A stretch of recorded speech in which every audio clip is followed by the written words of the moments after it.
affiliate marketing. It was a way for me personally just to make some money for my business. Now, like a lot of you, I know you can relate. Prior to actually starting affiliate marketing, I'd made exactly $0, nothing from my blog, literally nothing. Now, if you can relate, let me know in the comments. Let me know, like, hey, here's how much I made before you started affiliate marketing. And I'm curious to know what those dollar amounts are. Now, listen, for me, I was making $0, but I was spending hundreds of dollars a month, though. Nothing to show for it. In other words, I did not have a business. I had not started an online business. What I had was an expensive hobby. Now, my first year doing affiliate marketing, I looked this up earlier, found the numbers. It was really cool. I made $53,481 in affiliate commissions. In the next year, though, I more than doubled that. And then the next year, almost doubled that again. So what was the difference? What was the difference between 53,000 and change, doubling and then almost doubling again? Well, that's what today's lesson is all about. For those of you joining who don't know me, I'm Matt McWilliams, and I hope that we'll know each other really well soon. And I blog at mattmcwilliams.com, got videos up at theaffiliateguide.tv, and I'm joined today by my co-host and my company's VP of content, Mark Sieverkrop. What's up, Mark? Hey, how's it going? When you say those things, it makes me feel really special. It makes me feel like what I do every day matters, which I appreciate. Well, it does. Because there are times some of the things I do. I'm just looking to see here. I know I see Tanya and who else do I see on here? Gwen, Shay. Go ahead. What? Oh, that was Tanya, Gwen, Shay. I saw a couple people that were on, I think, earlier. Vance. I see Vance there. Yeah. Awesome. Well, good to see you guys. There's some where we don't see your name. So let us know that you're on. Mark, as far as at least on my view, I can't see if you're just on, but I can see if you react. I can see if you leave a comment. So as a matter of fact, let us know, like right now, do you want to know what took me from being moderately mediocre successful at affiliate marketing to massive success? Just type yes in the comment. That way we'll also know you're there. And then after that, let us know where you're joining us from. We always I know it's just crazy sometimes. We see people joining us from just the craziest locations all over the world. I'm huge in Kenya, still haven't figured that one out, but why? Also, make sure you sign up to be notified when we go live on Facebook by going to mattmcwilliams.com/FB chat. That's our Facebook Messenger. And we'll notify you anytime you go live. You'll be the first to know when we're going live. And then also stick around because we've got a really cool contest today. We've got 2 books that we're giving away, 2 of my favorite books. First, How to Write Copy That Sells by Ray Edwards. That's been a popular one that I just heard the other day from one we gave away a few weeks ago, gave this one away, and they said it was one of the best marketing books they've ever read. It's true. Another one, Entrepreneurial You, by my friend Dory Clark. Although I've never met Dory, I reached out to her one day, and I realized she said she's from a small town in North Carolina. I was like, I'm from a small town in North Carolina too. Which one? Pinehurst. Oh, I'm from Pinehurst. Turns out we were born in the same hospital, like a couple years apart. The hospital still, my mom works there today. And this is Entrepreneurial You, Monetize Your Expertise, Creating Multiple Streams and Thrive. And I believe it's chapter 11. Not chapter 11. I knew you were going to bring this up. Chapter 11 is my favorite chapter. Leverage intellectual property, affiliate marketing, and joint ventures. And some guy named Matt McWilliams is quoted in there. Yeah, I don't know. Who's that guy? Weirdo, but so you guys do want to know what that thing was that took me from mediocre success. Oh, I forgot to tell you how you can actually win these 2 books. Comment or share. Yes. The more you do either one of those, well, the more chances you have to win. We're going to go through about halfway through and then at the end and draw a winner. If you share, we take your word for it. We can't see that you shared very well. I know sometimes we can, sometimes we can't. So just drop a comment and just say shared, and we'll trust you. We'll know that you share. We appreciate those shares. Take your word for it. Hey, we've got some people from some cool places, Matt. Can we say hi to some people? Yeah. We have, this one's not updating for me. Oh, that's interesting. Okay. We have, let's see, I saw Stockholm, North Texas. Tanya is from beautiful Butte, USA. Actually, it's Butte. I'm sure of it. Butte, yeah. But Did you just say beautiful butt? well, my brother-in-law and my sister used to live in Butte for a while, so I always joke about it. We have Marie, who's here from Ontario, Canada, not to be confused with Ontario, Oregon. We have Michigan, warm Boise, Idaho. Terry, is it warm in Boise? Nice. Boise can be warm I've been there in January. It's true. It's kind of a toss-up. I mean, it's a little bit like me. Back-to-back weeks in January, like 4 days apart. First one, it was in like the upper 60s, low 70s. It was just absolutely gorgeous. Went back the next week and we had a foot of snow.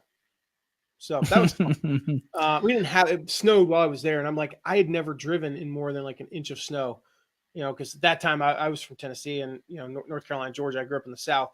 Now I know how to drive in the snow, but back then I had no idea. And so, like, to get to this conference, it was like 10 minutes normally from the hotel. It took me like an hour and a half, and I was late, and everyone was making fun of me, and it's left scars. So, well, listen, I know you guys want to know what that thing was that took me from mediocre success at affiliate marketing to massive success. And what I mean by massive success is, over four times the revenue. We now compete with some of the biggest names in the internet marketing world in affiliate competitions. We've won some amazing prizes, cash prizes, gifts. We've won I've got a trip coming up that I'm looking forward to, going to literally my favorite place on earth and hanging out with Michael Hyatt, Jeff Walker, and Pat Flynn. And to quote my friend, don't think I'm friends with Dave Ramsey, to be honest, but to quote somebody that I've met many, many times, Dave Ramsey, I'm going to feel like a wiener in a steakhouse. I'm going to feel like a big old hot dog in a steakhouse with those three, but it'll be a really cool experience. And the thing that took me from mediocre to, just awesome success was building my email list. Going from just struggling and fighting for every affiliate commission, every dollar, to knowing that I can monetize with ease was my email list. And today I'm going to share with you 5 reasons you need to grow your email list. And I'm also going to share the number one thing that holds people back from doing it. Now, before I do that, how many of you currently have an email list? Just type yes in the comments, or no, or have one, whatever you want to type there. Let me know. I just want to know kind of what we're working with here, where you're at. And I'm going to pull up those comments here. Let me know where you're at with your email list. If you have one, you don't have one. And of course, BeLive is BeLive having issues for you, Mark? Define issues. I can't get comments to load. I always use Facebook to read the comments. So there we go. I don't know if they are on BeLive or not, because I never use BeLive because I can respond as me on BeLive. I took Dave Ramsey's class for budget. Yeah, I highly recommend that, by the way. Amazing, because my wife used to work for Dave. Gwen, I know Gwen's in our new Start Mastermind group. Kelly, yes, but not a big one. No email list, yes, small one. Awesome. So most of you are starting out with your email list. That's great. Like I said, I've been there, done that. Lizzie, a teensy. I've never seen that word written before. I think that's smaller than tiny. Is that smaller than tiny, or is it bigger than tiny? Jay has a tiny, like really tiny list, and Lizzie has a teensy. It's just, I don't know. When I looked up, I was like, what the heck is that word? I've never seen it written before. So I like teensy. Let us know, if you do have an email list, approximately how big is it? And I know a few of you said tiny, teensy, working on it, small, 2 to 32. Awesome. Thank you, Shay, for the share. So again, gives us a good idea of where you're at with your email list. Now, if you read my blog post on Tuesday, you'll know some of these reasons. Like, again, I'm going to share 5 reasons why you need an email list. Here's the thing, just to be clear, you can do affiliate marketing without an email list. I've got a great resource that Mark, if you'd be so kind as to share the link to we have a free report on how to do affiliate marketing with no list. Here's the thing. It's a great way to get started when you're not in your comfort zone, when you want to learn just how to sell and how to promote. Awesome. You can do affiliate marketing without an email list. However, your ceiling is going to be low. Like I said, I made a little bit over $50,000. I think it was $53,481 in affiliate commissions before I really had more than a few people on my list. that was about as much as I could make without that list. So you want to grow that email list. Now, if you read that blog post, Mark can also share that URL. If you want to read it, you'll know some of these reasons. I'm going to share them with you today. And the first reason, number one reason, I believe, why you need an email list as opposed to just doing affiliate marketing without one, is that you develop a deeper connection with your audience. The reality is there is no more intimate. There's no more intimate connection than the one that you have with people on your email list. I know this for a fact. Like before I had an email list, I knew a few people, and we were Twitter buddies. We were, we hung out, with, each other online, so to speak. There's something about that email. There's something about that email address. Yeah. I heard, I don't know, I think it was Seth Godin years ago talk about how an email address is like one of the most coveted possessions. It's the online, like the virtual equivalent of, like sharing your cell phone number or sharing your home phone number back in the day. People just like, we don't want to give it up. And you think about the word spam, somehow that went from like salty meat that apparently they actually serve at McDonald's in Hawaii. It went from that to, most people have a negative connotation of spam. In fact, most people actually don't understand what spam actually is. And so it's this coveted possession. So think about this. And I wrote about this in the blog post. Think about this. More than 70% of Facebook users have 200 active Facebook users, just to be clear, have more than 200 friends. I don't know 200 people, like personally, that I would be friends with. I have a large family on my mom's side. My dad's side's really small. I think I'm the only surviving member of that side of the family practically. But we have a family reunion, and there's 60 people there. If I added all those people that I only see once every 3 years, and then added all the people that I genuinely care about, I'm topping out around 120. So how is it that we end up with 200? Well, because we just add people. That's what happens. Very few people subscribe to that many email lists. In fact, the statistics show that most people subscribe to less than 20. Now, that includes being on the list for Kohl's, being on Children's Place, being on Old Navy, being on Matt McWilliams, as you should be. You should subscribe to my email list. There's lots of links in the chat that show how you can, awesome free reports, and you can subscribe. Being on Pat Flynn's list and some other internet marketers, right? That's like 1/10. If you're on 20 lists and you have 200 friends, that's 1/10 of the people that folks have to sort through. Now you factor in that a lot of those 200 friends post multiple times a day. There's 400, 500, 1,000 posts for some people to sort through. If all of those 20 people whose list they're on send one email a day, every day, that's 20. 20 is a heck of a lot less than 400 to 1,000. So there's a lot less competition. People protect their email list, and you have one of their trusted possessions. So the connection is more intimate. I know, Mark, I know you can relate to this, but there's people that we follow online. Yes, there is. And we feel like we know them. We know their wife's name because they post about them on Facebook. We know that they have a 2-year-old, Bichon Frise dog. We know where they live and things like that. And then we get their cell phone number. Yeah. And it's like relationship exploded. I remember the first time I got Kevin Harrington's phone number. He's the only shark from Shark Tank whose phone number I actually have. And when I got that, he sent me a picture that he took of us. And I was just like, oh my gosh, it's like this prized possession, because I know he doesn't just give up his cell phone number to very many people. Right. And so this relationships, it ends up going so deep. It's not just transactional. And when you follow on Facebook and maybe you buy something, and that's a transactional relationship. So when you have this intimate relationship and you try to then sell them something, the selling process is much smoother because they already know, like, and trust you. Yeah. You're in their inbox. You're in one of their most prized, protected pieces of real estate. It's like having the key to their front door in a way. And so the selling process is much easier. Zig Ziglar, one of my favorite quotes, he says that selling is essentially a transference of feelings. And I just edited this video. You guys are going to see probably in about 6 weeks. I'll just give you a quick preview because I'm excited about it. And it's about, do you know which one I'm talking about? No, I just laughed that you're like, you're going to see it in 6 weeks when you've already forgotten about it again. Well, it's about how affiliate marketing, really all marketing, is it's like a butt sniffing monkey. And it comes from the first viral video that I ever saw. I think it was in 1998, may have been 99. I lived in the athletic dorm at University of Tennessee. And so it was me, 2 other golfers, and a swimmer. Our neighbors were 4 basketball players, and then right like down the the hall was a bunch of the football team and some other guys. And there was this video. I shared in this video that I just edited.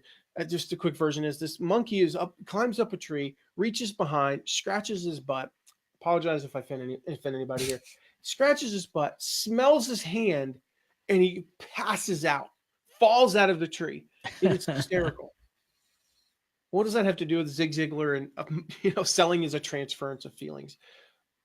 What I mean is, when we saw that video and we laughed hysterically, we transferred our feelings to everyone down the hall. That entire athletic dorm hung out in our room for hours. We just repeating this 20-second video over and over again. Like people would walk by, if it was a nice day out, our door would be open and there'd be 20 guys in there laughing. Part of it was none of us had ever seen a viral video before. Like it was one of the very first. And so people are cracking up, and we transferred our feelings to this entire athletic dorm. And that's what selling is. We didn't have a technique for it. We just, as I say in the video, we just said, "Oh my gosh, come here. You got to see this. You got to see you got to see this video."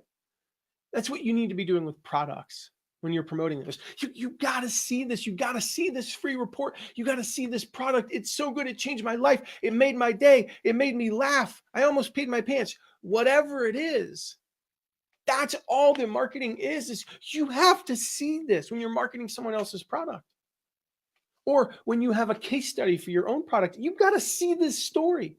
I can't wait to share it with you guys. We're going to have a guy named James Kaleda, and we're going to talk about how he went from, I think, 0, possibly had a few. No, it was 0. It was zero totally 0 email subscribers to over 1,000 in just a few weeks. And we're going to share, like, here's the thing. Here's how I feel right now. I want you to see this guy. I want you to see this story. That's marketing. That's marketing. And when you have a relationship with someone, it's much easier to transfer feelings than to try to do so with a stranger. If you don't believe that, try kissing your wife or your spouse and then try kissing a stranger, and you will learn that that is true. I'm not just saying. I want to stay married. So no, I'm just saying, like you know intellectually that that's true now. If you agree with what we're saying so far, just type agree in the comments and let us know. Give us a little fuel to keep going, because I'm psyched to share this stuff. If you couldn't tell. So again, that video will be out in a few weeks. I'm excited to share that again. It's the only time I've ever talked about a butt sniffing monkey in my entire life. And so that's all it is. And so again, it's easier when you have that relationship already, when you have that intimate relationship like you have with your email list. It was easy for us to do that. Anna, welcome. It was so easy for us to say, come here, because we had a relationship with them. So what happens is every time you send an email, every time you help somebody, the trust grows. And you get, it's like, you got to get to 100 before you get somebody's trust. And you help them with something and you get 2 points, and then you get to 4, and then you get so-and-so. And when that happens, people, they see your affiliate offers and you're saying, you got to see this, you got to see it. And they go, I trust Quithia. I trust Debbie. I trust Terry. I trust Anna. I'm in. And then what happens is you have more and more buyers. And one of my favorite quotes ever is from Dan Kennedy. And he says, a buyer is a buyer is a buyer. It's one of the simplest quotes to remember. It's like one of the 10 quotes I can my simple brain can remember, because it's so simple, but it's so true. A buyer is a buyer is a buyer. My other favorite quote, that's not a famous quote, that's like a famous quote that thousands of people have quoted, was just in a conversation I had with a guy named Ron Friedman, a former client. I like Ron. A good friend of mine. And he said, I'll never forget, and the way he said it was so funny, and I just laughed, but it made so much sense. He said, the thing is, people who buy productivity products buy productivity products. What he was saying is, why don't we target people who bought other productivity products? Because they're the most likely people to buy my productivity product. And so once they have bought something from or through you, so they bought your product or they bought through you an affiliate offer, they are infinitely more likely to buy something else. And then they're going to buy something else and then buy something else because they know, like, and trust you. You have that intimate connection. We have people who are on my list. I mean, they buy nearly everything that we offer, both my own products and affiliate products. It's not because they're gullible. It's not because they're just pushovers. In fact, many times, and I know there's people on here who will vouch for this, some of these folks have asked me, should I buy this product? Yeah. And I said, no. This particular, I recommend it. I endorse it. It changed my life. You're not ready for it yet. Or it's for 6 months or a year from now, or fill in the blank. It's not for you just yet. Or, in your situation, this isn't the best product. If somebody says, I highly, highly recommend, think of a good example, Ray Edwards Copywriting Academy, highly recommend it. But if you're not at the point where you actually have a significant number of people to market to, it's probably not the best for you if you're just starting out. And so another good one, one of the ones that, gosh, I cannot remember what course it was. Guy reached out to me and said, it was Marisa Murgatroyd's Experience Product Masterclass, and said, do you think this is right for me? And I said, no. A year from now, if you do what we teach and you follow the steps that we recommend, it will be for you. But it's not for you right now. I care a heck of a lot less about, I don't know, the commissions are $800, $1,000 on those. I care a lot less about that than I do about seeing you successful. And I know what's going to happen if you take this course right now. You're going to get overwhelmed. You're skipping the letter F when you need to be on letter B. And so that my audience knows I'm not going to recommend something that's not right for them. And if they ask me, is this right for me? I will give them an honest answer. And that's, again, I've cultivated that relationship with them. In each of those relationships, all of those relationships started because they joined my email list. That's how they started. So if you're just joining us, and I see John and Becca, Nigel, Anna, Terry, Brian, Amy, and others, if you're just joining us like those guys, we're talking about why you need to grow your email list. And then in a minute, after I get through these 5 reasons, we're going to talk about the number one thing that holds people back from actually doing that. So be sure to stick around. I mentioned these before. We've got awesome giveaway, 2 awesome books. We're going to do 2 giveaways, I should say. Leave a comment or share. And then when you share, drop a comment and let us know that you share. We trust you. We trust that you really did share. When you have your email list, How to Write Copy That Sells by Ray Edwards, been told, and I agree, the best copywriting book there is, and you have to learn how to write copy. Even if you're never going to be a copywriter, you have to learn how to write copy. And then Entrepreneurial You by my friend Dory Clark. And I'm in chapter 11. So, you can skip to that chapter. So skip to that chapter. Yeah. The rest is okay, but I this recommend is really good. That chapter. So leave a comment, share, and you'll be qualified to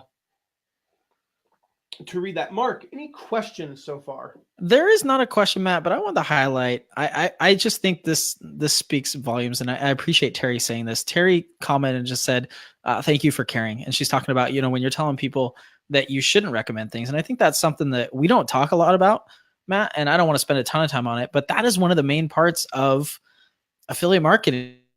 Is being honest, and it goes a long ways, so as you're building your email list, think of that and realize that it doesn't mean you have to promote everything that comes along. It doesn't mean you have to tell everybody to buy everything that comes along. You can do what's best for your audience, and you should. We strongly recommend that. So Terry, thank you for thanking us, I guess.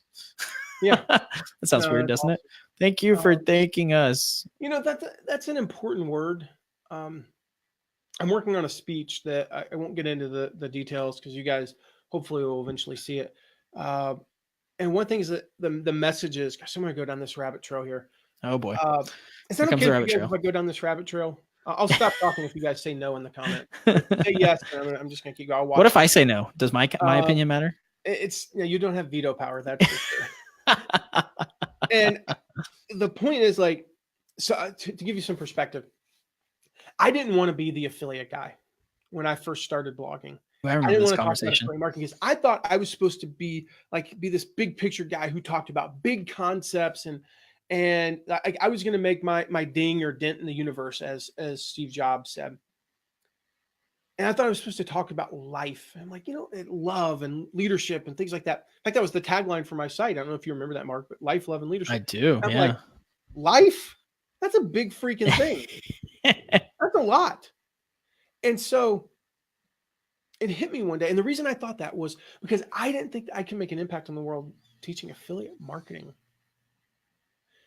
So the irony is, when I finally realized that I could, I called my show, my podcast, and one of our websites is theaffiliateguy.tv. And my podcast is The Affiliate Guy. I actually named it that, not because I thought it was the best name, but it's a reminder every single day that for 4 years I said I didn't want to be the affiliate guy. Today I am the affiliate guy. Yeah. But it's a reminder that I thought that I couldn't make an impact doing this thing, teaching online marketing. But the reality is that I can. And so in this speech, I talk about, I talk about how there's people that you look and you go, like, Mastin Kipp, he helps people get over trauma. Like, and you go, that's life-changing. You helping people overcome trauma is life-changing. But how in the heck is Stu McLaren helping people set up membership sites life-changing? Because Stu McLaren teaches a person to set up a membership site. Collectively, the people in that membership drop 100,000 pounds in a year. Somebody in that group dropped 100 pounds. Somebody in that group dropped 50 pounds. And if you go through, like, the levels of transference, guess what? Stu McLaren saved somebody's daddy. Stu McLaren saved a life, saved many lives by teaching people how to do membership sites. And that's crazy to think of that. So you don't have to be in, like, a quote unquote life-changing niche. You can be in the most mundane niche in the world, and it can be life-saving, life-changing for your audience. And so for me, the affiliate guy, it was the connection and realizing that when I help folks to start to monetize their platform through affiliate marketing, make that first dollar, make their first $100, $500, $1,000, $53,000, whatever it is, that changes lives and it changes family trees. I would be so bold as to say that affiliate marketing didn't just change my life because, I made a little bit more money and I got confident. It's literally changed my family tree. And I know that because I see the way our kids live their life now, and compare that to the way that I grew up. And the two lifestyles. It's not just money. It's having their dad here 24/7, basically. It's being able to do the things we do. The lifestyle that I lived growing up and the lifestyle that my kids live are, like, they're virtually unrecognizable to each other. So I have no idea how I got on that rabbit trail, but I did want to just drop that. So Don't either. email list. I don't either. Number two reason why you need an email list. You are guaranteed to be seen. Guaranteed to be seen, because here's the thing. The worst email marketers out there get an open rate of about 10%. Now, depending upon their list size, you might have 20 people and you get a 50% open rate. Don't worry, I hate to break it to you, that's not going to scale most likely, when you have 50,000 people. But the average email open rate is somewhere between 10 and 20%. And that 10, 20%, like, let's just go with 20. That's only 1/5. But that is significantly higher than the percentage of people who are going to see, or even more so, engage with your Facebook post or your tweets. I only follow, at least on the list of people I actually follow, 59 people on Twitter. There's 59 people. I think I'm a fan of maybe 8 Facebook pages. I know I'm on the low side on those things. I don't know if you guys noticed. I have 5 Facebook friends. I don't accept anybody. I've declined my own sister. He even told me he didn't want to be friends with me. I tried to decline Mark, but I actually had a business reason to accept him. Here's the reason.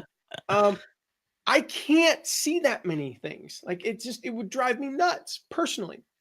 Part of that is my entrepreneurial ADD, or ADOS, attention deficit. Oh, shiny. The thing is, most people aren't going to see your content on Facebook. Most people aren't going to see your tweets. You know, those 59 people that I follow on Twitter, I probably see 5% of their posts, maybe. There's only 2 that I actually probably see every one of them because I make sure to check theirs every couple of days. Pat Sajak, ironically, is one of them. Guy's hilarious, by the way, on Twitter. Who would have known? He's like 112 years old. All I know him from is Wheel of Fortune, but the guy he's one of my favorite tweeters. And so I'm gonna have the to go reality follow is him now. it's rare to see a Facebook post from a week and a half ago. You don't see them. I see emails all the time from weeks ago. It's very common for me to see those emails. You're probably the same. So how many of you have gone back? You go back, you're catching up on an email, and you review emails that you haven't even looked at. They're a week old. They're 2 weeks old. If that's you, just type yes in the comments. I want to know how many of you guys are like me, quite frankly. Believe it or not, the thing is, Facebook doesn't show you every post. It doesn't show you every post from every friend. It doesn't show you every post from every page you follow. They have this algorithm that, for the life of me, I don't know if anybody I don't know if the guy who wrote the algorithm knows the algorithm, but it determines what you see and when you see it. And studies have shown that if you don't see a not a Twitter post, a tweet, if you don't see a tweet within about 10, 15 minutes of it going live, you'll never see it, more than likely. Now, that's not always true. I've stumbled across, like I said, I'll go, I haven't seen one of Pat Sajak's in a few days, and I'll go check out his profile. And sure enough, there's one from 2 days ago. That's rare. That's rare. But when you send an email to someone on your email list, there's no algorithm that decides whether or not it's going to be at the top or the bottom. It's just where it goes. If I send an email at 12:59 and you sent an email at 12:58, unless they sort it the other way, I guess, my email is going to be above yours. It stays in their inbox until they choose to either read it or delete it. Now, that doesn't mean they open every email, but they at least see it. Again, the difference is they don't even see your Facebook post. It doesn't even show up for them. They at least see your name in their inbox and decide to open it or to delete it. That at least gives you a chance of interacting with them, a lot more than social media. So again, not only do you have that deeper connection, Cheryl, Trudy, and I think it's Karan, thank you so much for joining us. We talked at the beginning about having that deeper connection with your audience. That's number one reason why you need an email list. And then number 2 is that you're guaranteed to be seen. People are guaranteed to see that email, at least in some aspect, compared to social media. So again, connection and being seen. Also a great, do we have any questions, Mark? We don't have any questions yet. We're having lots of really good interaction, though. I saw something pop up on my screen. I wasn't sure if that was a question. I'm just sharing really cool comments as they show up. That's all. Carry on. Yeah, Marie, thank you. You guys are awesome. That's gonna thank cry. you so much. I thought I saw a question in there. No, there hasn't been any questions, but guys, definitely, if you have questions as we're going through these, please put them in the comments. If you can, tag me in those. I don't know if you can if we're not friends, but put them in the comments for sure. I'm watching those and I'll throw them in the doc for Matt so that he can do them. And Karan said that you did pronounce the name correctly. So there you go. Look at that. Karan, I'm curious, has she told us where she's from? I totally would have pronounced it wrong. So that's why you get paid the big bucks. Where you're from, Karan. So we'll see that in a moment as she drops that. Again, you have to have an email list to get that deeper connection and to be guaranteed to be seen. Number 3 reason, and as we get a little bit more advanced, this is one of my favorite reasons favorite benefits to an email list, is that you can segment your list and you can segment your messaging. When you have an email list, what I mean by that is you can actually segment or tag or group or whatever you want to call it, depending upon the email provider. You can divide your people up based on their interests or any other factor. This allows you to hyper target. So what do I mean by that? Well, and we'll talk about some of the ways you can segment in a moment. What do I mean by that? Well, let's just say you have 2 people on your email list. We'll just make this on a micro level. And you teach fitness. Person number 1 is a 70-year-old man. No, person number 1 is a 25-year-old man whose goal is to run a half marathon. Person number 2 is a 55-year-old woman whose goal is to lose 25 pounds. And, she's going through certain things in her life with hormones, and I'm towing really close to a dangerous area here, but, but she's trying to get through that, right? They have 2 totally different needs. The messaging is totally different. The products that you offer are completely different. So it allows you to hyper target. And one of the things that does is it allows you to serve your audience better. You actually get to give them the exact products that they need and they want. Instead of offering the 60-year-old or 55-year-old woman who's overweight, and instead of offering her a thing about running how to run more and run a half a marathon, you give her the things that she needs. And instead of offering would you offer a 25-year-old man a menopause product? Menopause products certainly fit in the health and fitness, niche, but they have nothing to do with the 25-year-old man. So just for some examples here, think of some of these examples. Like, these are some demographic profiles that you can base your segmenting on. Age, gender, marital status, whether or not they have children. People, I know this because when we had our first child, everything changed. I became a completely different person. My jokes are terrible now. All of my jokes involve some sort of an animal sound that gets put on the front of a word. Yes. Or what's a ghost's favorite toy? A boomerang. They're terrible, right? Hashtag dad joke. So children, no children. Job title. You're going to market differently to CEOs of large corporations as opposed to the guy who works in shipping at a small company. Very different messaging. Income level, experience level, location. I don't know if you guys know this, but people up north talk funny. When I moved from the South, came up here, they talk funny up here. Down South, they don't even know what y'all means up here. And down South, everybody, y'all can refer to an individual or a group of people in Tennessee. I don't know if you guys knew that. That's not the case up here. You guys really talk funny up north. And so the marketing is going to be different if you can segment. And that doesn't mean you have to. And that doesn't mean that I hide from the fact that, I'm a Southerner living in the Midwest now. And so I'll claim to be a Hoosier when it benefits me. Otherwise, I'm down south. If I spend a month down south, I really start to get Southern. It comes back to me. It's like riding a bike. Except the last time I tried to ride a bike after 10 years, I fell off. It's because the bike was too small. But anyway, okay, so we did answer that. Quran, French, love that. Awesome. All right, so psychographic factors. Here's some psychographic factors. Now, that's a big word. Yeah, it is. I've been practicing. It's like George W. Bush with nuclear. Nuclear. Saka something. What? Sock it to me. This word is crazy. All right. So psychographic, what does that mean? Well, it basically means their wants, their desires. It's demographic is, of course, who are they?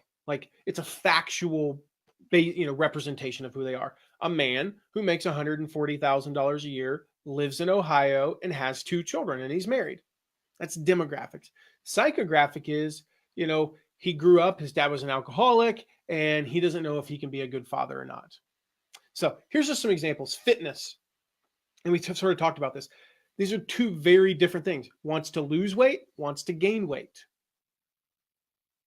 Those are very different, obviously. Relationships. Wants to find a marriage partner versus wants to learn how to network for business, develop business relationships. Obviously, you're going to talk to them differently. Pricing. You have people who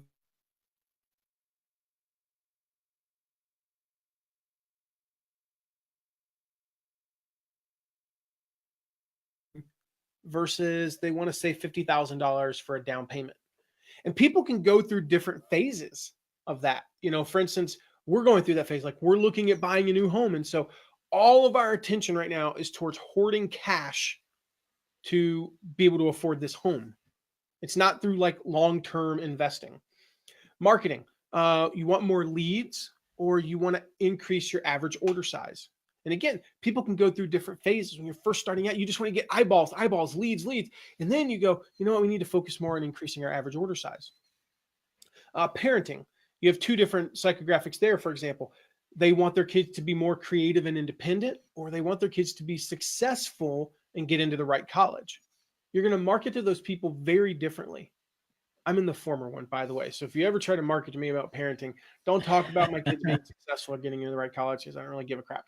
Behavioral factors. You can segment based on behavioral factors. If they clicked on this link about email marketing, and then the next link about email marketing, and then the next link with email marketing, and the next link, guess what? They are interested in email marketing. But they didn't click the link about goal setting, or the next one about goal setting, or the next one about goal setting. Guess what? They're probably not interested in goal setting. Right. You can segment based on whether or not they've opened emails with a certain subject line. So, for instance, maybe you have subject lines that begin with an all caps word, and they just never seem to open those. Well, you can learn that. You can learn, you can segment based on whether or not they engage more with videos or blog posts. So if I say I wrote a blog post today and they open 80, or they click on 80% of those, versus I shot a video and they click on 5% of those, maybe I just don't want to email them videos anymore. Maybe you can segment based on open rates. Their open rates on Sundays is 3 times higher than any other day. So you say, you know what, we're going to email them. We're always going to email that group on Sunday. And the list goes on. It's one of those things that you could get way deep in the woods, but I just wanted to give you some ideas. Just think about the possibilities that you have with an email list to segment and engage with your audience on a new level. You do not have that on social media. It just simply does not. You can only do that with an email list. So if you're just joining us, like Robbie Miles, Robbie. Hi, Robbie. Robbie, I may have made this public. He's one of our new team members. He's also been one of our fans probably for just about as long as anyone. I think there's probably less than 100 people on my email list that have been on longer than Robbie. No doubt about it. Maybe it might be like 10 or 20. And we recently had the pleasure of bringing him onto the team, which is just awesome. And he's already. It also turns out he's a rock star too. He's a rock star, literally. I don't know about literally, but I thought you were trying to tell me something I didn't know. No, I was just telling everybody else because they might not know that Robbie's a rock star. I was like, I never knew this about Robbie. Robbie's a rock star. He's also very tall. I learned that when I met him in person. Did not realize that. Also, James is here with us. James Boston, who's in. Hey, James. So real quick, as I mentioned, let's do a giveaway. Oh, about that time. We've got I like giveaways. How to win copy that sells. Yes, how to write copy that sells. Entrepreneur You by Dory Clark. It's your pick. Whoever goes first gets first pick. Whoever goes second, well, you can do math. And Mark's just going to go through and look for somebody who's left a good comment or shared whatever, and pick sort of a random winner, but also not somewhat random. It's going to be up to him. And Robbie plays a mean air guitar. Nice. And again, if you guys want to know how to win either one of these books, and they're both amazing, just leave a comment or share, and then drop a comment and let us know we shared. We trust you on that, and you are entered to win these 2 amazing books. We'll get them out to you right away. I will tell you, I just recorded another video, and heard the other day that this book is, I knew this book was great, but this person that won it a while ago just dropped me an email and just said, man, this was mind blowing. Ray is just such an amazing teacher. I could probably there's 150 pages that I could turn into 150 hours of content just based on this book. I'm not exaggerating. So, enter to win. Mark, drum roll. People are making it tough.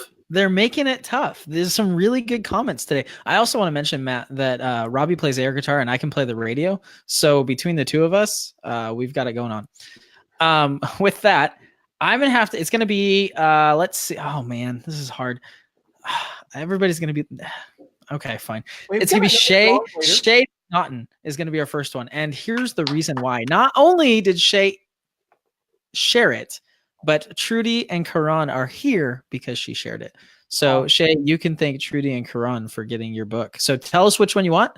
Do you want How to Write Copy That Sells, or do you want Entrepreneurial You? You really can't lose. I mean, really, it doesn't matter. Great books. But tell us which one you want in the comments, and I will make a note, and then I'll connect with you after this and get your. Actually, just send me a message and tell me your address, and we'll get that to you. Yeah, awesome. Also, before I forget, we're trying something new on the Facebook Live. If you want a transcript, for whatever reason, you want a written transcript of today's Facebook Live, just go to mattmcwilliams.com/FB transcript. It'll take us probably until roughly this time tomorrow, maybe a little bit sooner. When the transcript is finished, we'll send you a link to it. It'll be a PDF so you can download it. Again, something new we're trying. So if you guys want that transcript, if you guys even think you might want a transcript in the future, go to mattmcwilliams.com/FB transcript, because we're only going to keep doing this if enough people actually, request these transcripts. If not enough people requested it, well, a bad idea, and we experimented. And hey, we're never doing it again. We're trying some cool stuff. Yeah. Also, see, we have some really good questions here. Quithia Jackson asked, "My issue is how to build a list and where do you get traffic?" Quithia, one thing is that we're starting to talk about, I meant to mention it earlier, and I apologize, is we just started. It's called the List Launch Challenge, and it starts on January 21st. If you go to listlaunchchallenge.com, listlaunchchallenge.com. We're going to do 5 days of live lessons on how to build a list. I mean, literally from zero. I mentioned James Kalita earlier. He used what we teach in the challenge to go from 0 to over 1,000. And so for 5 days, we'll teach these live lessons. We'll be live every day. If you happen to miss a live one, you can watch it later. And there's also a specific action item each day to grow your email list. And so go to listlaunchchallenge.com, guys, and sign up for that List Launch Challenge. It's going to be awesome. We start on January 21st, like I said, 5 days from there. It's only $5. It's $5. But there's a reason. It's not free. Simple reason is when we do free, we get a lot of people, and 80% of the people aren't engaged. We wanted to have that the 80-20. We wanted to have that 20% that are going to be super engaged. So it allows us to be a more tight-knit community, because we'll have a private Facebook group. That's where we'll be, so you guys can help each other out as well, and you'll be hearing from each other. But as John Workman, one of Mark's friends, always says, people who pay attention. So it's $5. For $5, you're getting hundreds of dollars in teaching. Like I said, we'll go probably about 5 hours over the course of the week. So at least, yeah. Hey, it's a good deal. Yeah. Gwen says, "I really need to learn to segment." I'm not going to go to the rest of your question, and part of it is because I know Gwen. No, you don't. You do not need to know to segment yet. I believe, if I remember reading earlier, you said you had 32 subscribers roughly. You don't need to segment right now. It always reminds me. There was a famous golfer back in the day. Anytime I use golf examples, I'm very hesitant, because if you don't know golf, you might not get this. The really high level players, when they hit a shot onto the green, a lot of times they'll have backspin. It'll spin back toward them. And to a beginner golfer, that looks really cool, because their ball hits and runs and forever, and they can't put backspin on the ball. You have to swing really fast and hit the ball about perfectly to put backspin on. And a guy asked a professional golfer one time, said, "Mr. Hogan, how do you put backspin on a ball?" And Ben Hogan looked at him and he goes, "Do you normally come up short or long of the hole?" And he said, "Short." He said, "Well, why in the hell would you want backspin?"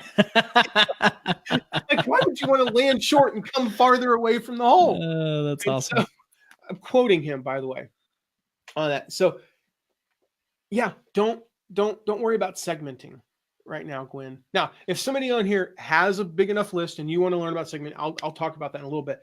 But Gwen, when you're first starting out, your list is naturally going to be fairly homogeneous. your list is going to be, your demographics and psychographics are going to be in a circle about this size. And as you grow, it'll get bigger and bigger and bigger. All right, Grasshopper. All right. So real quick, before we go on to number 4, just let us know if what we're saying so far is making sense.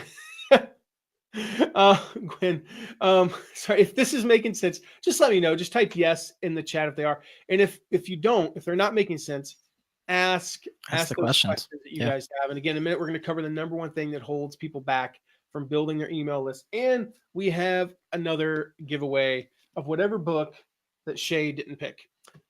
Shay picked Entrepreneurial You because she wants to read chapter 11. It's a great chapter. It's a great chapter. If I say so myself. As a matter of fact, every time I go to Barnes & Noble, I find the book and I read the chapter again just because Matt's in it. It's amazing. I got a quick funny story about that book. Since we're going long anyway. What the heck? So we're in a bookstore in my hometown in Southern Pines, North Carolina. I'm actually from Pinehurst, North Carolina, but Southern Pines is almost as cool. They're right next to each other. And it's a small bookstore. And I see this book because Dory had spoken there. And again, we're from that town. And my mom's with me. And so, it's just kind of one of those moments. Like my mom sort of knows what we do and sort of has a concept of I'm successful and, and whatnot. But I don't know that she really knew. And when I told her, I was like, Mom, I'm in this book. And I flipped to it. And she goes, oh my gosh. It was like, my son's in a book. Sure, I've been in many. And, it was so funny. So about 5 minutes later, she comes over and she's like, she has the book. I'm like, what are you doing? She's like, and I felt bad because I know what my mom makes, and it's not a lot. And I knew this was a big purchase for her. And I was like, Mom, I have like 5 of those at home. She's like, I know, but I wanted it right now. And I'm taking it to work and I'm telling everybody that my son's in a book. And it was one of those moments I will never forget. It was just really cool. So, number 4 reason why you need an email list is so that people can opt out of campaigns. So here's what happens when you go on social media. You have a product that you want to promote and you tweet it to everyone. You go on Facebook and you post it to everyone. You post it to everyone. But with email, you can actually have people opt out. And we'll explain what that means in a second. But the beauty of this is because everybody on social media is getting the same content, you have to be a little bit careful not to promote too much, especially a specific product. But when they can opt out of a campaign, and Mark will show you in a moment. Mark, if you can pull up your screen and show the example from Michael Hyatt's campaign. I think you've got that handy. I do, yeah. When you can opt out of a campaign, you can, or when your audience can opt out of a campaign, you can promote more aggressively to the people who were in it. I sent a ton of emails for the Best Year Ever campaign. Glenn, I know you followed that launch. I know a few of you followed that launch, and you know that I sent an astronomical amount of emails, but I only sent them to people who had not opted out. So at the bottom of every email, Mark's going to share what that looks like here in a second. Yep, I think he's sharing it. There we go. If you guys can see that, let us know. Just type, I can see it, or yes in the chat, in the comments, or if you can't, say I can't see it. I included this link at the bottom and I can't see it personally on my screen. But it basically said something like, hey, if you don't want to hear any more about Michael Hyatt's. Do you want me to read it? Yeah, go ahead. It says, not interested in learning more about goal setting through Michael Hyatt's 5 days to your best year ever? Click here and I won't email you any more about it, but you'll still get my awesome affiliate marketing information. Yeah. So we add a little bit of personality to it, which I would definitely encourage you to do. And I can, I'll have to go grab it, but I'll go ahead and grab that and paste it in the comments there too, Matt, so people can see that. And so the thing is, when you're promoting via email and you don't have this option, people have one of 2 options: get all the emails or unsubscribe. But what happened is when people click that link, and we had a couple hundred people click that link. Great. I don't want to email you. about Michael Hyatt's 5 Days to Your Best Year Ever. If you don't want to hear about it, we tagged them in our system. We didn't email anyone that had that tag about it. So basically what it does is it allows people to self-select whether they want to know about a specific promotion without having to unsubscribe from the whole list. You can't do that on social media. You can't do that really anywhere except for with an email list. That is why you need an email list. So I saw Marie ask, can you recap the 4 benefits real quick? Funny you should ask, Marie. I'm getting ready to recap the 4 benefits before we move on. So again, we're talking about why you need an email list. And so far we've talked about the connection with your audience. It's just a deeper, more intimate connection with your audience. Also, you have the ability to segment. You have the ability to segment. You get seen. You're guaranteed to be seen. That was the second reason, actually. I skipped ahead there. Unlike on social media, unlike Facebook, Twitter, you're guaranteed to be seen, at least on some level. And then the ability for your audience to opt out of campaigns, which allows you to promote more. And this word scares people, but I'm going to use it anyway, to promote more aggressively to the people who are still in. They have the option to click that link and say, I don't want to hear about this promotion anymore.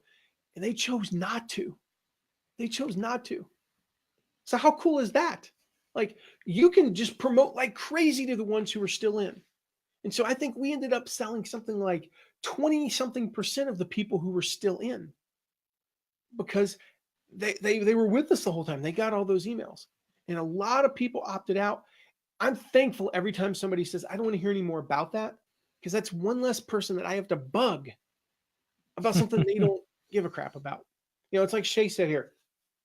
I totally signed up for that product because of that campaign.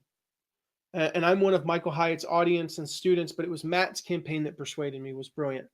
I love, Wow. there's actually a really cool part there. I'm one of you're in Michael Hyatt's audience already, but you needed that one extra push. You know, as we talked about earlier with the butt sniffing monkey. And if you just heard me talk about a butt sniffing monkey and you missed me talking about the butt sniffing monkey earlier, I'm not going to retell you the story. You have to watch the replay and you'll get the whole story, because it's a great story. You needed somebody, Shay, to say, come here. Look at this product. Look what it did for me. I shared my story about how, the course changed my life. I don't mean this hyperbolically. I am eternally grateful to Michael Hyatt for this course. Yeah, me too. And another thing that has changed my family tree. And so what did I do? I just said, come here. You got to see this product. And all Shay needed was just that little push from somebody like me to say, no, it really does work. And here's how much I believe in it. And oh, by the way, I have some amazing bonuses. So before we get to that 5th and final reason, let me ask, what is your favorite social media platform? I have a hunch based on where we're doing this, but tell me in the comments what your favorite social media platform is. I like MySpace. What's that? I like MySpace. That's stupid. All right. For those who are wondering, yes, this is an Elmo mug, and my son got me, and I love it. So there you go. All right, number 5. You own the connection. So here's the thing. When you're on Facebook, when you're on Twitter, you're renting real estate. You're renting. And here's the thing. A tenant can kick you out at any time. And those of you who are no product, no problem students or in our Start Mastermind, you know that I just went through my second bout of getting my freaking Facebook account banned. Here's the thing. I have never posted anything controversial, really. I hardly posted anything. Yeah. I on my personal timeline, I've never posted a thing. I've never thumbs up, liked, commented on any of my 5 friends' posts. I've muted all 5 people that I follow, that I'm friends with. The only reason I have 5 friends on Facebook was it said you have to add 5, and it kind of insinuated that you have to, because when it got banned the first time, I was like, well, I better set it up the way they tell me to the second time. Thankfully, this time it came back within like, 24 hours or so. It was pretty quick, yeah. You know, you don't comment on them, but yesterday I shared a picture of my wedding, and you took a screenshot of it and sent it to me. Yes, because I had to unmute you because I was trying to find something. Uh, And so here's the thing, and that's what I'm saying. That's why I get sucked down the black hole because I also watched the video of Adam Sandler's tribute to Chris Farley. oh, that was so good. Wasn't that great? Thank you for sharing quality stuff on Facebook. Make me want to cry. Oh my gosh. Dang you, Adam Sandler. Jeez. Yeah. So the thing is, though, you're renting that real estate, and it's just like regular real estate. Your tenant can kick you out at any time. Like your tenant can just kick you out. Facebook can just kick you out. And as much as we think, we like to think that Facebook is going to be around all the time, odds are it probably won't be. I mean, this is the cycle. Like, how many businesses that were around 150 years ago are still around today? They're like, it's less than 0.1%. Even like stalwarts like General Electric are struggling right now. General Motors and company Ford, they're all suffering right now. MySpace was the next big thing. In fact, it was the big thing. Yeah. Until it wasn't. And I remember, there's an article I read in 2009. It talked about how Barack Obama used MySpace in the 2008 election. Guess what he didn't use in the 2012 election? Like, this is only 4 years later. And he went from having like 8 million fans on MySpace and using all that stuff and helping him get elected to not even having that platform in 4 years. That is a blip on the radar. Yeah. That is a blip on the radar. So here's the thing. If it goes away, Facebook goes away, or they decide to ban you, you lose all your connections. Like I said, you're renting space. You're renting those platforms. You're renting those connections. You don't want to rent your connections. You want to own them. And when they're on your email list, you own the connection. So that's 5 reasons you need to be building an email list in order to experience massive success. That was the biggest thing, the number one factor for me being moderately successful at affiliate marketing to massively successful. So let me ask you, by now you know that having an email list is important. So I want to know what's holding you back. Like, what's holding you back from starting it? What's holding you back from growing it? So share it in the comments, like just briefly. It's fear, technology. That's always a pretty common one.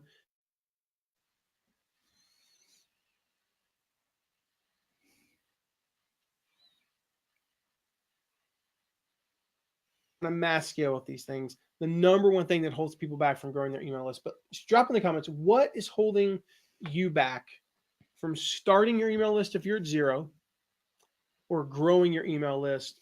As some of you earlier said, you've got a little bit of a list, but you're starting out. I haven't launched my blog yet, and then knowledge of how to go about it. So Shay, that sounds a lot like technology, a little bit. I saw Tanya ask about Michael Hyatt's planner. I know Mark uses it. I do. Yeah, I don't. I love it. Matt doesn't like planning. Nothing wrong with it. I just haven't used it. And it got blocked last week. Yep. I mean, it's overwhelming. You need to focus on making knowledge of how to start. Yep. Awesome. Slowly growing. Good stuff. So as I'm gonna highly recommend to you, before I share the number one thing that holds people back, and these will all tie in together. Traffic. Yeah. It said Quithia. Go to listlaunchchallenge.com. Get signed up for the List Launch Challenge. Even if you know what you're doing and you're growing a list, I know sometimes it just takes a little push. The thing I love about challenges is it's 5 days. In 5 days, you're going to take massive action. In 5 days, you're going to do specific things over those 5 days, and you're going to be pumping each other up as you go along. And so I know for me personally, the gamification aspect is valuable, and the community aspect is valuable. The accountability aspect is valuable, because I can say all day long, I'm going to do this, I'm going to do that, I'm going to rah, go team. And then, things get in the way. But when you're in that challenge, and every day you're going to show up for that live lesson, you're going to commit, and you're going to comment, and you're going to take those actions. There's something about it that just gets you going. It just gets you going. So the number one thing that holds people back from growing their email list, and I'm going to go through these a little bit quickly here, just in the interest of time. Simply put, it's fear of asking. It's fear of asking. I think we all know what this is like. Like it's the typical guy asking a girl out on a date. I remember in one of our no product, no problem lessons, I talk about how just like mentally there's a difference. You can tell the difference physically when somebody's asking you in person Yeah. and a guy goes up to a girl and says, hey, do you do you like food? Do you want to, hey, do you want to go to a restaurant maybe with, I don't know, with me, you know? If you're And not doing anything. and when they type it in an email, right? Yeah. Like that's so obvious that I was afraid to ask. That's how I was. You know, I mean, the reality is, if Tara wasn't in my best friend small group at church, I had like 0% chance. Now, of course, once we went out, you know, then Oh yeah. she hated me, and but I was persistent. So, all right, so that's a whole different story. We'll have to have her come on and tell sometime. But she's with the kids down in Indianapolis right now, watching Ralph Breaks the Internet. So you can tell whatever story you want. Yeah, yeah. And so, well, I told the truth. You know, she hated me, and then 6 months later we were married. So, but the point, like, you can see that, right? That kind of fear comes across whether you're on video, in person, or writing an email, because it comes across in the words that you use. It comes across in the language that you write, in the punctuation, and whether or not you're willing to actually make an ask in an email, for example. It comes across. It doesn't just come across in person. It's, there's this negative voice that just says, I'm afraid to ask. It's a sense of dread. Like, what if they say no? What if they say no? Kelly clearly agrees with what we're talking about here. Type yes. If you've ever had that fear, if you have fear of asking, fear of rejection, type yes in the comments. I get it. I really do. Like, I used to struggle with sales. The first sales call I ever made, I hung up. They answered. This is 2002. Don't misunderstand. I hung up. You're like praying for them with the recording. Yeah. And I was scared. So I used to do my sales calls at night. I was selling to insurance agents because I knew they wouldn't answer. And then one of them answered one time, and something clicked in me. I think I was just so surprised, and it was late in the day for them, so they were kind of in a good mood. Next thing I knew, I closed 99 of the next 100 insurance agents I talked to. And I can't tell you what it was specifically. I got past that fear. And so there's a simple method that I follow. I call it the ask formula, not the ask method, not the ask method. That's Ryan Levesque. All credit to him. Amazing stuff, by the way. But the ask formula, and I use this today, whether it's to recruit affiliates. I use it if I'm gonna, try to buy a house, for example. When we make an offer on this house, we've got a lot of things that we want. And I'm going to ask for every single one of them, whatever you're doing. Or if you're asking people to be on your email list. So the ask formula, it starts with, there's 3 parts, A, S, and K. A, S, and K. Yeah, that's right. Makes I had to sense. spell the word ask there. And I'll just tell you, when I don't follow these 3, my pitch, so to speak, it's really weak. So the A is assume a positive response. That's what the A stands for. Assume a positive response.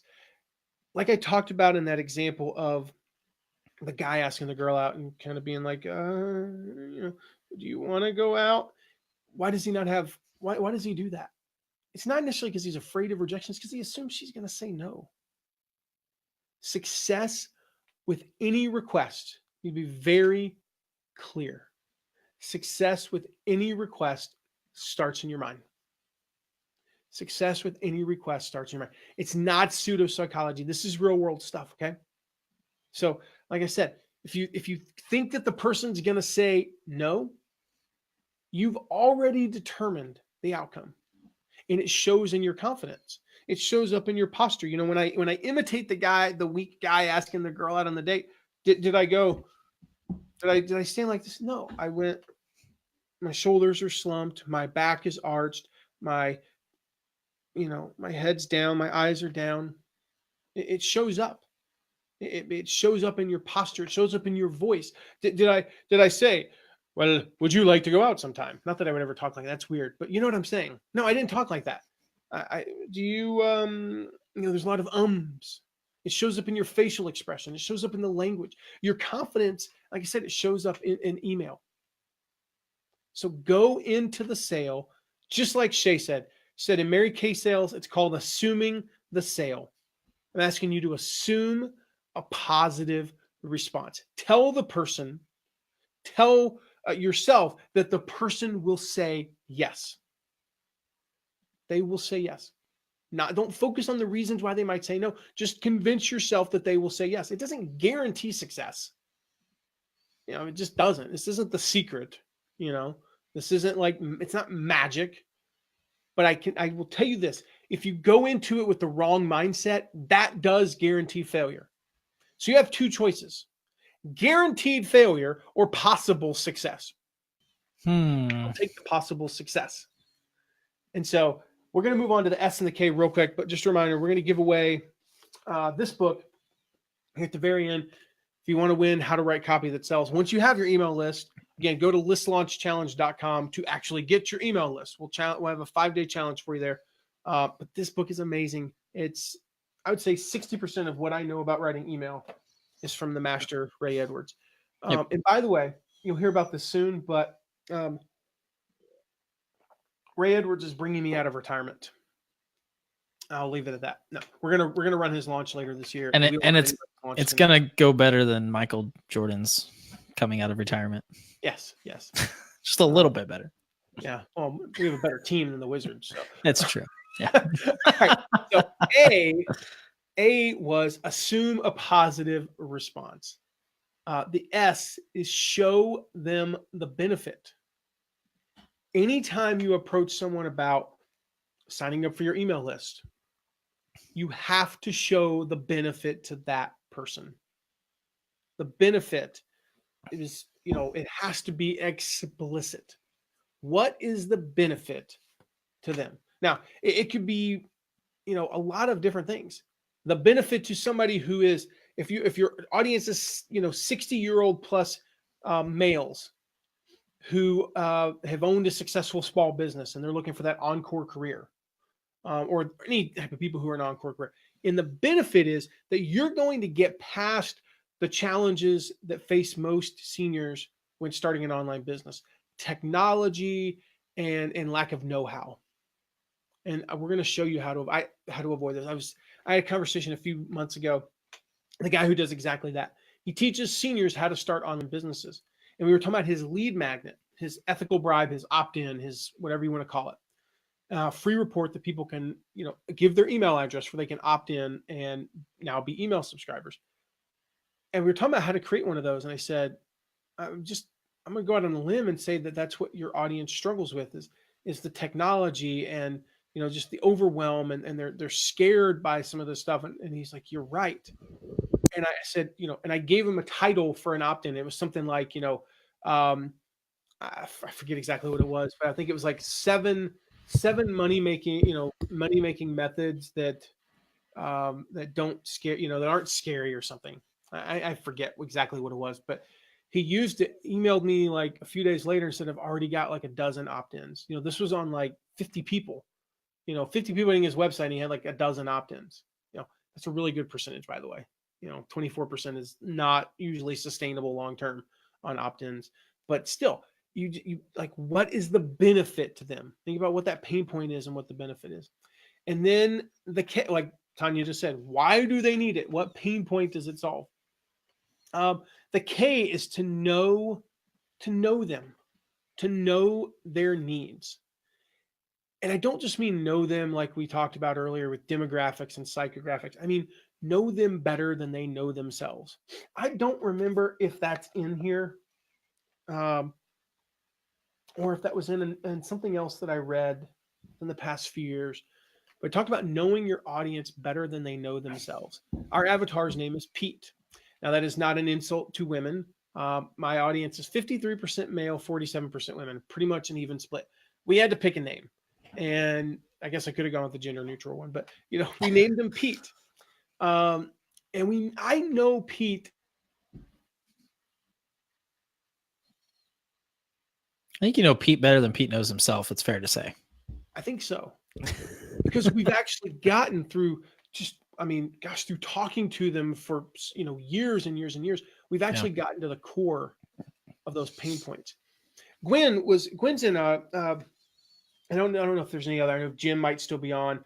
Gwen's in our mastermind group. We just started a new mastermind group. It's called the Kelly's here too. It's for who? Kelly. Oh, Kelly. Hey, Kelly. That's right. I even saw her comment earlier and commented on it. This new mastermind is for beginner online marketers, right? It's called the Start Mastermind. And you guys went through your first day yesterday. And one of the things that we do in that mastermind, we use a process called clarifying questions. So everybody comes with this big rock. This is, what is the action that I'm going to take in the next month that is going to transform my business? And then we ask these clarifying questions. And yesterday, both people, their big rock actually changed through this process, changed dramatically. The end result didn't necessarily change. Where they're going to be a year from now didn't change. But the what they're going to do for the next 30 days changed, because I know them better than they know themselves in many cases. So one of the examples is one of the guys in the group, he said, I want to make my first $1 from affiliate marketing. And through this process, we actually ended up at, no, you need to interview 5 people in your audience and find out what their pain points are, find out their demographics and psychographics. Another one, we ended up, like, one of the guys in the group ended up with an action item for her. And so when you know your audience better than they even know themselves, it's because you've gone that layer deeper and the layer deeper, and you've peeled the onion back. So you should be able to clearly describe, who is your audience? What are their problems? If you have a product, how does it address those problems? Why should they buy from you? Another thing you need to know yourself really well. Yeah. You need to know anytime somebody comments and says something nice about you, read a layer deeper. One of the things that I discovered is the layer deeper is that I'm down to earth and trustworthy. And so we really played into those things. That's who I am. But and I knew that's who I was, but I didn't realize that, that was really what the next level was. How can you address their needs? Make it clear, make it a no-brainer for them. Like we said, an email address is one of the most protected possessions that a person has. And yet sometimes we look at an offer, an opt-in, a lead magnet, and go, yep, I'm in. There's something that clicks in our brain, that lizard brain, as Seth Godin calls it. It clicks, and we go from protecting that email address because we don't want spam to I'll give it to you. And what is that? Because they made it a no-brainer, because they know you. They know exactly who you are. They know, what motive, or they know exactly who you are. They know what motivates you. They know exactly where you're at in life and what you need. And so know your audience better than they know themselves. So assume a positive response. S, show them the benefits. And then K, know who you're talking to, know your audience. So guys, check out listlaunchchallenge.com and sign up. And as you're going through this process, apologize. I'm just getting so tired now. Apply as you're going through this process. The reason I actually said apologize, I just got a text and it said the word apologize. Like I saw as I'm looking over at the comments, I saw this text come across my screen, and it was from our HVAC guy apologizing for not calling me back yesterday because I was asking him why our furnace smells funny. Um, and so, like, as you apologize, so as you apply or as you go through List Launch Challenge, apply the ask formula. Assume that positive response, show them the benefits, and know them better than you know yourself. I see a bunch of you have signed up for List Launch Challenge, which is awesome. Tanya asks, when did you pick Pete as your avatar? Years ago. I don't remember specifically when, and it just kind of stuck. There's a thing that we do stylistically. Pete is always all caps. I feel like it kind of takes it past a name, and it really reinforces for me that when I write Pete and it like if I'm looking at a big block of text about some copy or a product that we want to create or whatever, and I see that name Pete, it stands out because it's always in all caps, and it's a very subtle trigger.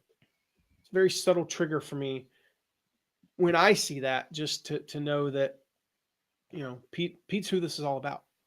And Pete's you, Tanya. Just happens to have a dude's name. Pete is Gwen, Pete is Jim Boston, Pete is Shay, Pete is Anna. Pete is all of you guys. That's just who we've chosen to represent it. And originally it was Peter, but I got talked into making it Pete, and I like it. Seems more down to earth that way. What's that? He seems more down to earth that way. He does. And you guys are down to earth. We like you. If you've hung around this long, I know that you want to grow your email list, and we've talked about this, but the List Launch Challenge, listlaunchchallenge.com.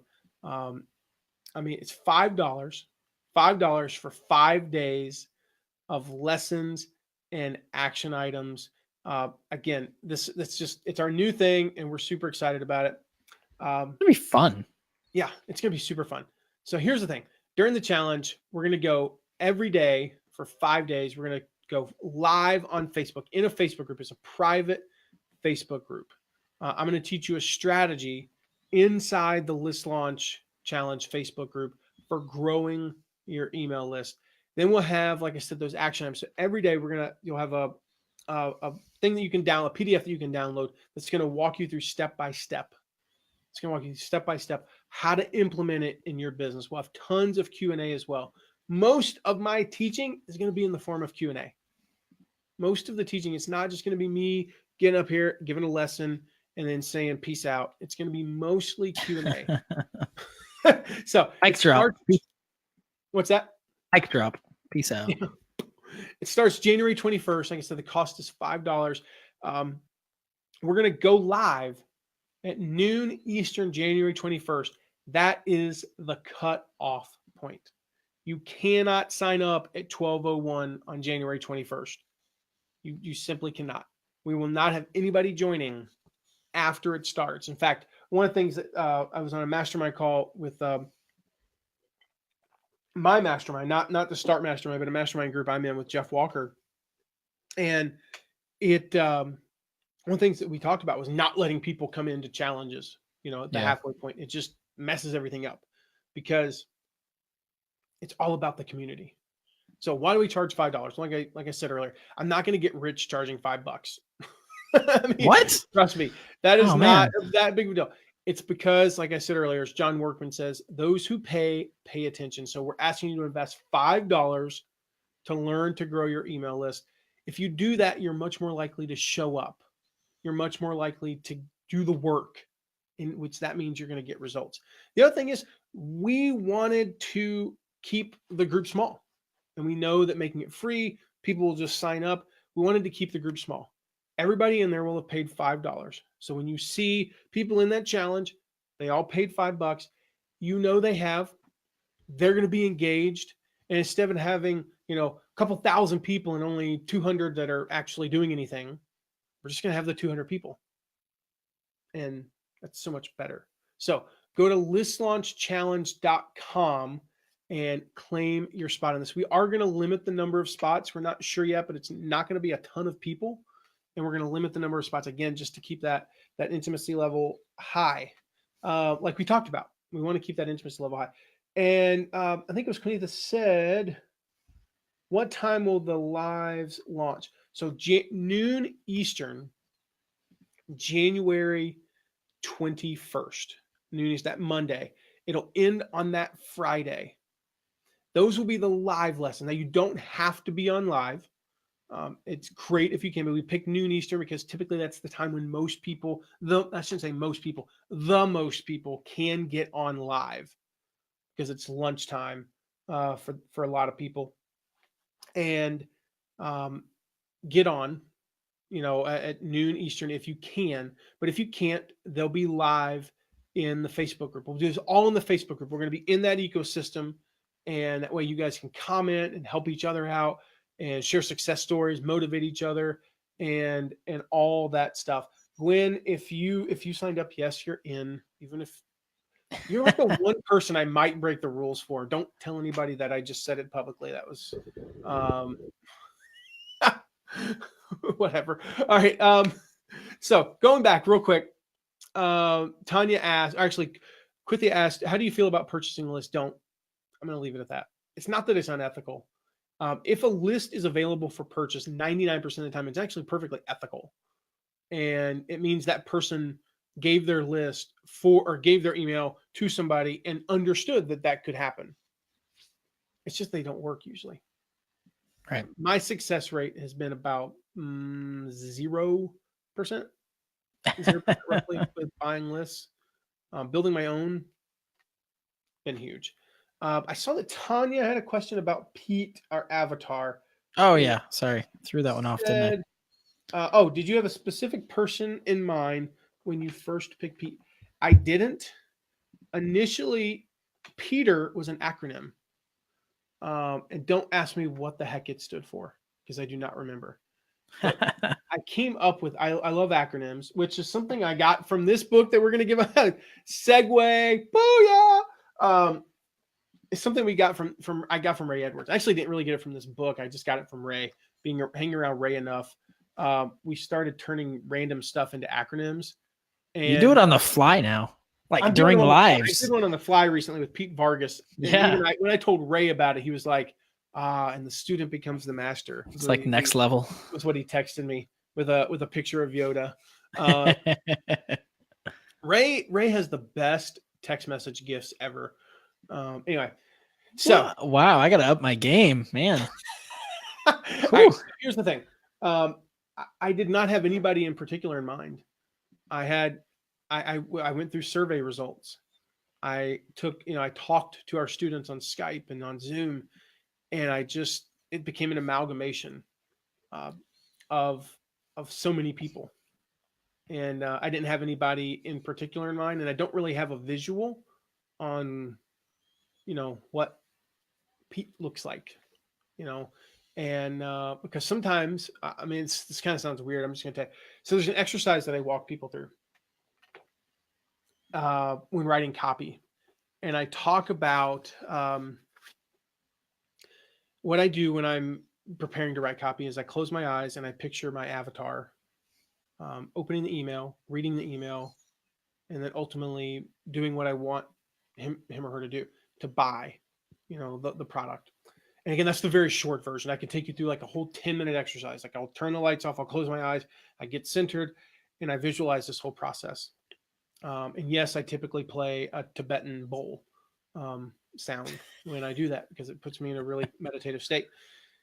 And I go through that exercise, and to be honest, sometimes Pete looks like an elderly woman. And sometimes Pete looks like a middle-aged man. And I know that kind of sounds weird. It just, I kind of let my subconscious take me wherever it wants to take me. And then I write copy based on that. That's just an exercise that I have to do. I have a video out, for the life of me, I don't remember where it is, where I actually walk through that entire exercise. And if you guys are interested, just email me at matt@mattmcwilliams.com and I'll find it. So I'm not going to just try to find it now, and I don't even know if you guys want to see it. If you want to know that whole exercise, it's buried in a video somewhere, and I walk through the exercise. So just matt@mattmcwilliams.com, and I'll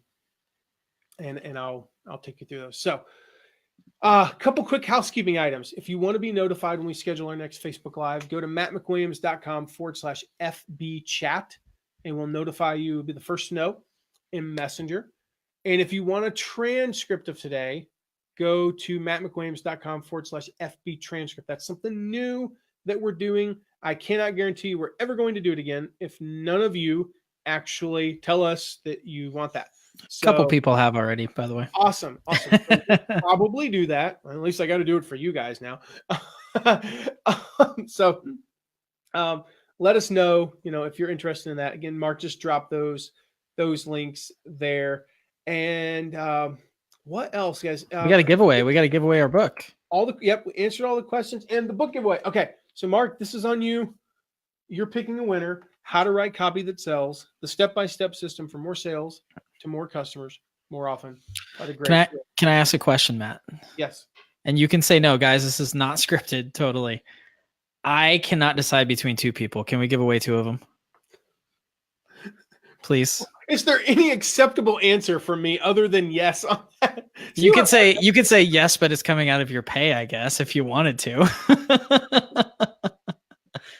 Okay. Yeah. So, all right. So I was, but I send them, so I have to order them. Are you going to ship them to me or what? Yeah, I can do that. All right, cool. Or do that. You could drive to Ray's house and pick up a bunch of them. I should, right? Ray, can I just get a box of books? Because we keep giving them away. All right. So the first one that I'm giving away here is to Quithia Jackson, but she's had great comments, great questions. So Quithia, congratulations. And the second is because Tanya has said many times that she wants one, and many times just recently. So Tanya, you're welcome for me asking for a second one. I'm going to give you the second one. Now, let me clarify, Matt. This doesn't mean that every single time, if you just come on and say me 7,000 times, that I will give you one. So don't think that that's the tactic. But this time it works. And so Tanya, you get one because she had great comments too. I mean, if all she had done is yell me every time we said we're giving away a book. With Mark, isn't this like watching a kung fu movie right now? Yeah, I know. I heard that my video is a little bit lagged. As backwoods as Butte, Montana is, I'm worse. So take that. This is like watching a kung fu movie. I haven't really been paying attention to Mark's face much because I've been focused on what I was saying. But yeah, Mark is a kung fu movie. Yep. Okay, so I need Cynthia or Quithia, sorry, not Cynthia, Quithia and Tanya. If you will both message me your addresses, we will get those to you, and then Shay as well for Entrepreneurial You. Yes, and welcome to everybody in List Launch, the List Launch Challenge. Super excited. So, again, listlaunchchallenge.com. You can sign up. We'll start on January 21st. So you've got until noon on January 21st, and I'm not joking. Unless your name is the latest. Unless your name is Gwen, and you are an aerospace engineer like she is or was, you are not getting in after the deadline. We're gonna shut it down and get started at noon Eastern on January 21st. So go sign up, build your email list, start your email list. Even if you're at 0, you can start the sucker even if you're at 0. And thank you so much for all the comments, the shares, the love today. We appreciate you guys so much, and we'll see you again in the next live that we'll be doing here coming up soon. If you want to know when that is, when we go live, mattmcwilliams.com/FB chat, and you'll be notified. Terry, Shay, Karen, Quithia, Gwen, all of you. We'll see you next time. Take care, guys. You meant Quran. I know. Quran. I got it right the first time and then got it wrong the second. All right. See you guys. Yeah.